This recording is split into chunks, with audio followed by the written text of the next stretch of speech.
Satu, dua. Assalamualaikum warahmatullahi wabarakatuh. Perkenalkan nama saya Kesyaira Maulida. Saya Dika Ariska. Nama saya Muhammad Rafi Saputra.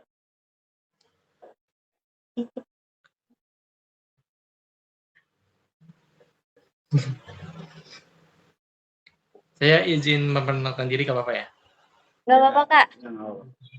Nama saya Muhammad Aditya Nugraha, alumni dari 94 Jakarta. Oke. Baik, Kak, apa bisa dimulai? Boleh, Kak Bapak. Oke, baik. Yang pertanyaan yang pertama, kenapa nih Kakak memilih bergabung dengan Eskul Jurnalistik? Yang pertama kali saya gabung berarti ya? Saya pertama kali gabung itu sebenarnya dari saya kelas 10 atau tahun 2023, itu pertama kali jurnal dibuat. Saya udah gabung. Kebetulan saya waktu itu di divisi bagian kameramen, dan awal-awal sih emang jurnal tuh sebenarnya eskul baru banget ya. Kayak pencetusnya juga itu seorang siswa gitu loh. Waktu itu kelas 3 pencetusnya. Bukan dari guru, bukan dari siapa gitu. Jadi itu buatan siswa gitu. Kayak ownernya. Dan saya itu selama 3 tahun juga dari kelas 1 sampai kelas 3 itu tetap di jurnal. Nah, sampai saya di kelas 2-nya atau kelas 11 itu saya jadi ketuanya. Oh, baik. Terus, pertanyaan selanjutnya nih, Kak. Kegiatan apa yang paling sering dilakukan dalam Eskul Jurnalistik? Kalau kegiatan itu sebenarnya ada banyak ya program kita, terutama program tahunan saya itu ada banyak seperti wawancara siswa yang berprestasi, terus wawancara kalau ada acara-acara gitu, kayak ada seminar, terus biasanya kalau di 94 tuh ada setiap kayak Hari Kartini atau ada event-event gitu kan, ada kan biasanya stand-stand gitu di 94. Nah, di situ saya biasa wawancarain orang-orang random aja gitu. Ditanya-tanyain tentang kesan dan pesannya dan diupload ke Instagram tentu saja di nota jurnalistik. Baik. Pertanyaan selanjutnya, apa pengalaman paling berkesan selama mengikuti jurnalistik? Berkesan ya.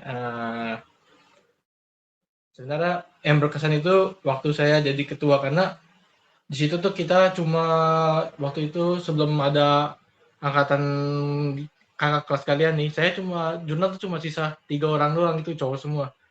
Nah, tiga orang itu kayak waktu ada yang lainnya nggak aktif gitu, cuma kita bertiga doang.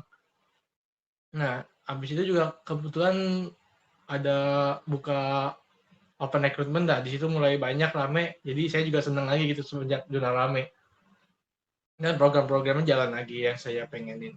Karena jujur aja itu salah satu eskul yang menurut saya sih sepi ya.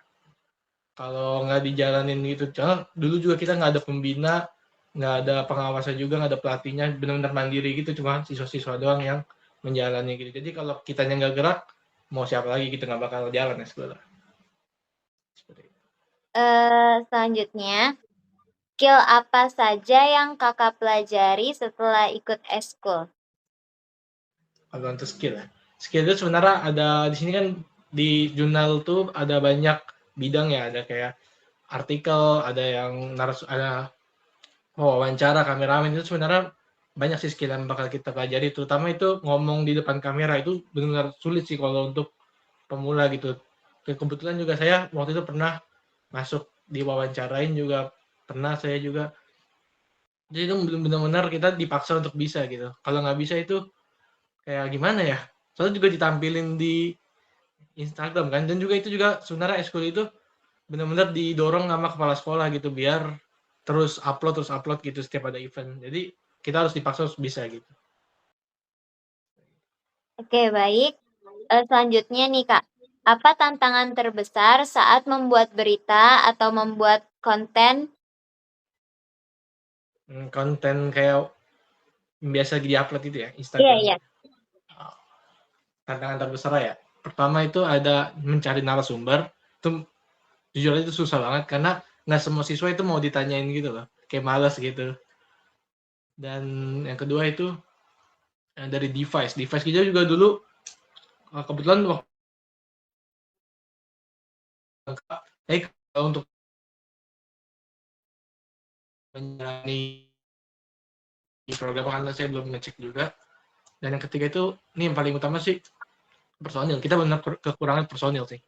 Tapi untuk sekarang sih alhamdulillah udah banyak yang gabung, jadi kemungkinan udah lancar sih masalah personil ini.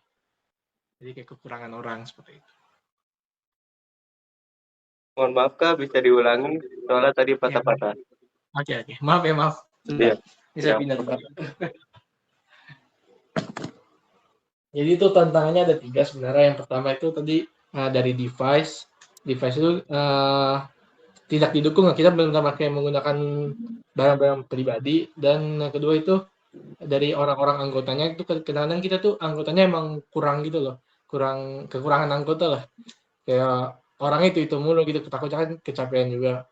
Dan yang ketiga itu tadi apa ya, lupa saya. Oh iya, itu mencari narasumber.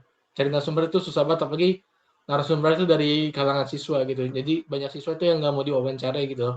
Padahal dia bagus itu untuk dijadikan materi karena berprestasi atau menang lomba seperti itu. Ya. Baik, selanjutnya, bagaimana cara kakak dan anggota-anggota lainnya mencari ide untuk artikel atau liputan?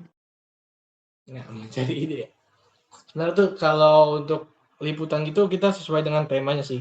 Kalau untuk tema yang mau prestasi, kita akan mencari pertanyaan-pertanyaannya sesuai dengan apa yang lomba yang diikuti gitu.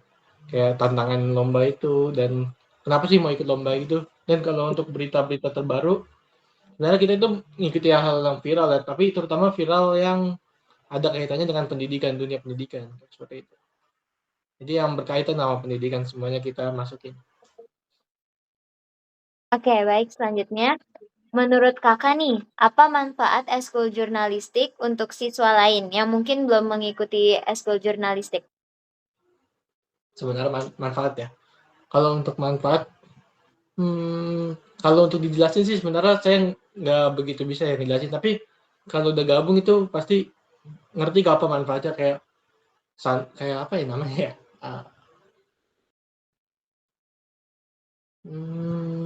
Susah jelasin ke manfaat. Kan banyak manfaatnya, kayak bisa ngelatih skill, bisa punya relasi banyak gitu. Saya juga sering kok sebenarnya kalau ada waktu suka ngasih tahu apa-apa aja yang diperlukan gitu.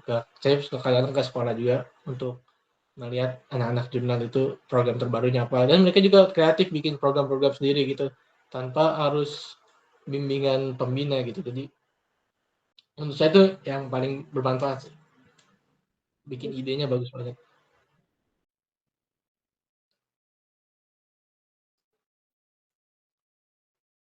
Ya maaf ya kalau berisik ya, ini Apa Kak? lagi di kelas soalnya.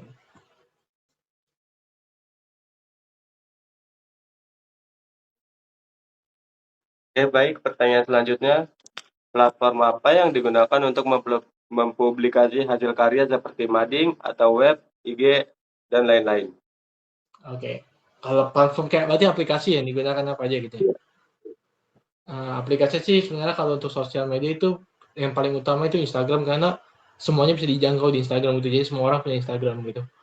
Dan gampang juga sih untuk mengupload, mengedit, dan ada template juga gampang di Instagram. Dan kita tuh sedang mencoba waktu itu tahunan saya itu di YouTube dan di web. Ada tuh webnya, kita web khusus untuk mengupload artikel tentang pendidikan, tentang 94 itu juga ada, saya tapi lupa namanya apa. Tapi pernah kok di situ ada. Dan ada artikel peminjaman buku. Waktu itu artikel lagi, web peminjaman buku. Ada waktu di Oke, 94 di baik. perpustakaan. Pertanyaan selanjutnya, berapa lama waktu yang dibutuhkan untuk membuat satu berita atau liputan? Nah, dulu liputan itu ya kayak di 94 aja gitu ya. Iya. Nah, dulu tuh kebetulan saya juga tuh selain ketua juga sebagai editor dari konten-konten itu, saya ngedit itu memerlukan waktu sekitar 3 hari sih untuk mengedit, terus mencari narasumber. Narasumber itu sebenarnya kita spontan aja di hari H, kita nunjuk siapa aja gitu apa kalau ada event. Dan kalau untuk sebelum kayak pemilihan siapa yang mau kameramen, siapa Jadi wawancaranya itu sebenarnya kita di setiap hari Senin sih. Biasanya nanti memakan waktu 3 hari lah sebelum hari H. Kita menentukan siapa-siapanya. Oke, baik Kak. Selanjutnya, apakah kalian pernah bekerja sama dengan eskul atau pihak sekolah lain? Kebetulan sih kita itu belum pernah sih, itu belum pernah. Oh, belum pernah. Belum pernah. Lanjut, apa jenis liputan yang paling sering dibuat seperti kegiatan sekolah, prestasi siswa, dan lain-lain? Yang paling sering sih terutama itu kalau itu ya, event sekolah itu paling sering banget. Terus yang kedua itu ada namanya Rabu Berbincang. Nah, Rabu Berbincang tuh kita mau wawancarain tadi tuh yang apa murid berprestasi. Itu kita itu nama segmennya itu Rabu Berbincang. Itu yang paling itu sih menurut saya yang paling bagus di semua segmen. Nah, yang paling bagus di semua program dari jurnalis itu ada Rabu Berbincang menurut saya. Paling Baik, top. selanjutnya. Apa jenis liputannya? Bukan. Selanjutnya, apa harapan kakak untuk eskul jurnalistik di masa depan?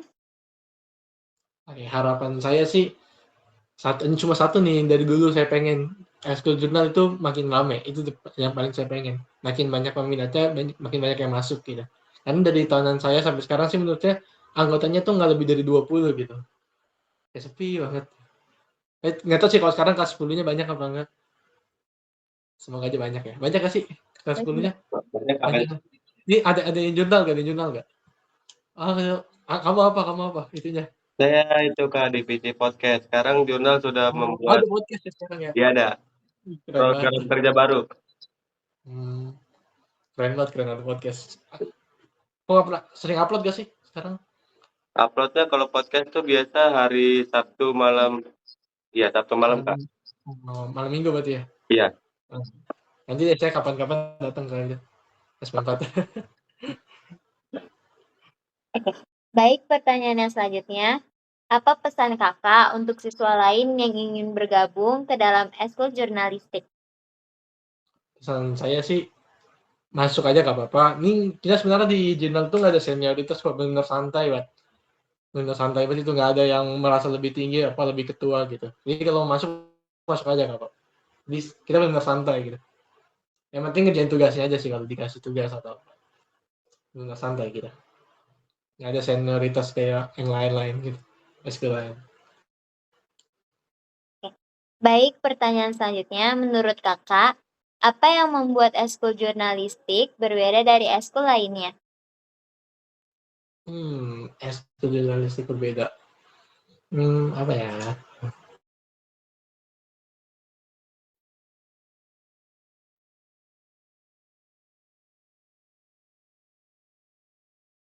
Paling kelihatan di luar dari 94 itu dari jurnal itu kita bisa kelihatan gitu. Wah 94 ada apa sih, ada apa sih gitu. Jadi orang luar tuh tahu di 94 ada apa itu lewat jurnal gitu. Yang paling aktif lah di sosial media.